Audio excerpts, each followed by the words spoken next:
जय हिंद जोहार साथियों। आज जानते हैं कार्बन के अपरूप के बारे में। जैसे अपरूपता किसे कहते हैं? जब कोई तत्व दो या दो से अधिक रूपों में पाए जाते हैं और जिनके भौतिक गुण अलग अलग होते हैं, रासायनिक गुण समान होते हैं। ऐसे तत्व जिनके भौतिक गुण अलग अलग और रासायनिक गुण समान होते हैं, इस रूप को अपरूप बोलते हैं। इस तत्व के रूप को अपरूप बोलते हैं तथा तत्व का इस गुण को, भौतिक गुण अलग अलग होना और रासायनिक गुण समान होना, इस गुण को अपरूपता कहते हैं। क्या कहते हैं? अपरूपता कहते हैं। तो कार्बन के अपरूप में फेमस है हीरा।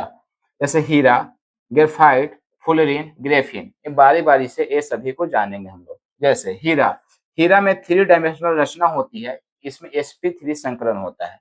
विद्युत का अच्छा चालक हीरा नहीं होता है। प्रत्येक कार्बन परमाणु चार अन्य कार्बन परमाणु के साथ जुड़ा होता है। हीरा जो है, प्रत्येक कार्बन परमाणु चार अन्य कार्बन परमाणु से जुड़ा होता है। प्राकृतिक रूप से पाए जाने वाला सबसे कठोर पदार्थ है हीरा। जो है, प्राकृतिक रूप से पाए जाने वाले सबसे कठोर पदार्थ है।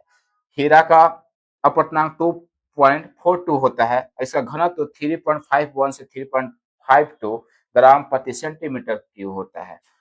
यह इसमें हीरा में सहसंयोजक बंध होता है। सहसंयोजक बंध होता है तथा इसका गलनांक, हीरा का गलनांक,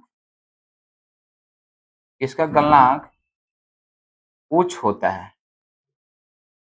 इसका गलनांक उच्च होता है। चलिए हीरा का उपयोग जानते हैं। हीरा हीरा का उपयोग जो है कांच काटने के लिए इसका उपयोग किया जाता है। कठोर औजार है उसका धार तेज करने के लिए किया जाता है। और टंगस्टन का फिलामेंट का निर्माण में हीरा का उपयोग करते हैं। अब जानते हैं कार्बन का अगला अपरूप ग्रेफाइट के बारे में। ग्रेफाइट टू डायमेंशनल होता है। इसमें sp2 संकरण होता है। ग्रेफाइट कैसा डायमेंशनल होता है? टू डायमेंशनल होता है। इसमें sp2 संकरण होता है।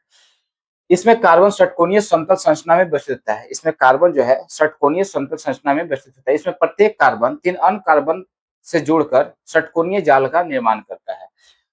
ग्रेफाइट ऊष्मा विद्युत का अच्छा संवाहक होता है। कार्बन का सबसे स्थिर रूप जो है ग्रेफाइट है। उपयोग, अब ग्रेफाइट का उपयोग जानते हैं। परमाणु भट्टियों में न्यूट्रॉन की जो गति होता है, तेज होता है, उसको धीमा करने में उसका प्रयोग करते हैं।